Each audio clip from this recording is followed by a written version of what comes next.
दोन विषय हे अगदी ऐरणीवर आहेत. एक आहे 40 वर्षापूर्वी दिलेली टॅक्समधली सवलत, बॅकडेटेड वसुली करण्याचा जो आदेश आला त्यातून सर्व पुणेकर हैराण झाले. तो एक ऐरणीवरचा विषय आहे. आणि दुसरे शहरातले खड्डे. त्या व्यतिरिक्त अन्य 4 मोठ्या विषयांचा आढावा होता, पण हे 2 मोठे विषय होते. टॅक्सच्या विषयामध्ये ऑलरेडी कमिशनरांनी तो बॅकडेटेड विथ इंटरेस्ट नाही पण बॅकडेटेड कलेक्ट करण्याला स्टे दिलेला आहे, स्थगिती दिलेली आहे. त्यातला सगळा इतिहास मी समजून घेतला. फार इंटरेस्टिंग गोष्टी आपल्याकडे असतात. त्याच्यामध्ये 40 वर्षापूर्वी 10% अशा प्रकारची सवलत देता येते, त्याच्यामध्ये 15% दिली गेली आणि महानगरपालिकेला अधिकार आहे म्हणून 40% दिली गेली. इतक्या वर्षामध्ये हा विषय कधीच आला नाही. आता लोकलेखा समितीने याच्यावर ऑब्जेक्शन काढल्यानंतर शासनाने असा निर्णय केला की हा वसुली करा. आणि मग लोकांचं आंदोलन सुरू झाल्यानंतर असं आलं की 40 वर्षाचा नको, त्याला 19 पासून 3 वर्षाचा करा. ह्या सगळ्यालाच आता स्थगिती त्यांनी ऑलरेडी दिली आहे. मी त्यांना हा आग्रह धरला की बा ही स्थगिती तुम्ही उठवू नका. 12 तारखेला मुंबईमध्ये नगरविकास खात्याच्या कन्सर्न अधिकाऱ्यांबरोबर एक बैठक योजण्याचं मी ठरवलं आहे. त्याच्या तयारीला मी लगेच लागतो. त्यातून एकदा याच्यातला लीगल पॉईंट ऑफ व्ह्यू एकदा समोर येऊ देत की हे काय आहे. कारण कुठलीही वसुली अशी बॅकडेटेड करता येणार नाही. पण हे तर खरंच आहे की क्वेरी निघालेली आहे. तर मी याच्यातून काही ना काही मार्ग काढू. मुळात जी काही नोटीस निघाली आहे ती 31 मार्चपर्यंत वसूल करा अशी असल्यामुळे यांच्या स्थगितीला तेवढा स्कोप आहे. आणि 31 मार्च इतकं लांब आहे की त्याच्या आधी याच्यामध्ये नक्की मार्ग काढू. मला व्यक्तिशः अशी खात्री आहे की मुख्यमंत्री महोदय आणि उपमुख्यमंत्री महोदयांच्या ही टेक्निकल गोष्ट लक्षात आणून देऊन काही यातला मार्ग काढता येईल. दुसरा विषय जो आहे तो खड्ड्यांचा आहे. त्या खड्ड्यांच्या बाबतीमध्ये पूर्ण पुणे शहर हैराण आहे. त्याच्यातली थोडी वस्तुस्थिती पण अशी आहे की एका वेळेला 1400 किलोमीटरच्या ह्या शहराचं म्हणजे सगळे रस्ते मिळून 1400 किलोमीटर आहेत. 1100 किलोमीटरवर काही ना काही कामं चालू आहेत. मग ते मेट्रोची सुरू आहेत, MNGLची सुरू आहे, 24/7ची सुरू आहेत, आता काही प्रमाणात जायकाची सुरू होतील. या सगळ्यामुळे पडलेले खड्डे, नादुरुस्त झालेले रस्ते हे रिपेअर वेळेत झालेले नाहीत. पाऊस वेळेला प्रचंड झाला, त्याच्यामुळे आणखीन खराब झाले, त्याच्यामुळे करायला वेळ मिळाला नाही. पण आम्ही आता त्यांना ठणकावून सांगितलेलं आहे की याच्यामध्ये टीम्स वाढवा, शॉर्ट नोटीस टेंडर वाढवा.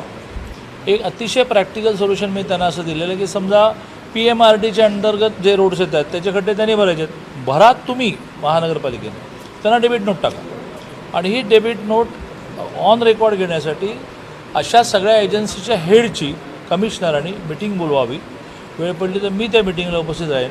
आणि त्या सगळ्यांना असं म्हणायचं की तुम्ही आता काही तातडीने खड्डे भरू शकत नाही. आम्ही आमची यंत्रणा वाढवतो, आम्ही खड्डे भरून घेतो आणि आम्ही तुम्हाला त्याची डेबिट नोट टाकतो. डेबिट नोट टाकणं म्हणजे काय, तर तुमच्याकडून येणं दाखवणं. त्यांनी हे मान्य केलं आहे की युद्धपातळीवर थोडा पावसाने उडीक दिल्यामुळे हे युद्धपातळीवर आम्ही सुरू करतो असं त्यांनी म्हटलं आहे. उद्या त्यांनी मोठे एक 10-12 पॉईंट असे द्यायचे आहेत की जिथले खड्डे भरले ते एकदम शहराच्या रस्ते रिपेअर होतील 10-12, शहराच्या एकूण ट्रॅफिकवर परिणाम होईल. जसं उदाहरण त्यांना आपण दिलं की विद्यापीठ ते बालेवाडी हा एक रस्ता जरी तुम्ही ओके केला, त्यांचं म्हणणं आहे की त्यातला निम्मा झाला आहे. म्हटलं निम्मा केला तुम्ही तर एकदम त्या भागामधल्या लोकांना हायसं वाटेल की बाबा रे खड्डे संपले. आणि मग तुम्ही त्याच्या प्रायोरिटी लिस्टप्रमाणे पुढे सरका. एक बेसिक विषय आला आहे की जोपर्यंत महानगरपालिकेचे रस्ते हे सिमेंट कॉन्क्रीटचे होत नाही, जसे नागपूरचे झाले, जसं मुंबई महानगरपालिकेने अनेक वेळेला घोषणा केली आणि एक 10% 20% झाले, तसं इथले रस्ते जे आहेत ते फक्त 200 किलोमीटरच हे सिमेंट कॉन्क्रीटचे झाले आहेत. आणि जवळजवळ 1200 किलोमीटर, एका किलोमीटरला 5 कोटी रुपये लागतात, हे त्यांचे राहिले आहेत. मी त्यांना असं म्हटलं की तुम्ही नगरविकास खात्याकडे मागणी करा की आम्हाला शहराचे सिमेंट कॉन्क्रीट रस्ते करण्यासाठी 50-50 शेअरिंग द्या. आम्ही त्याचा फॉलोअप घेतो. सिमेंट कॉन्क्रीटचे रस्ते झाल्याशिवाय 30-30 वर्ष घणाने फोडलं तरी खड्डा पडणार नाही अशी स्थिती येणार नाही, जी सलग नागपूर महानगरपालिकेमध्ये सत्ता BJPची होती. त्याच्यामुळे टप्प्याटप्प्याने करणे विषय आहे. त्यामुळे 2 गोष्टी झाल्या, एक लगेचचा आणि एक नंतरचा.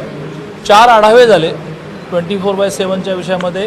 त्यांनी हे मान्य केलेलं आहे की 2 ऑक्टोंबरला 2 विषयाच्या उद्घाटनासाठी माननीय मुख्यमंत्री महोदय आणि उपमुख्यमंत्री महोदयांनी यायचं आहे. एक 24/7चे जवळजवळ 12 एकूण त्यांनी झोन केले 132, त्यातल्या 12 झोनमध्ये 100% काम पूर्ण होऊन 24/7 सुरू होणार. आणि जायकाच्या ज्या 11 पॉईंट्स आहेत त्यातले किमान 4 पॉईंटवर ते त्याशी भूमिपूजन करून काम सुरू STPचं भूमिपूजन करून काम सुरू करणार असं त्यांनी 24/7 जायका जो मोठा विषय रिव्हरफ्रंटचा आहे त्या विषयामध्ये ते 2 सॅम्पल पॅच लगेच डेव्हलप करत आहेत की जे बघितल्यामुळे लोकांना लक्षात येईल की या प्रकाराने हे सगळं व्हायचं आहे.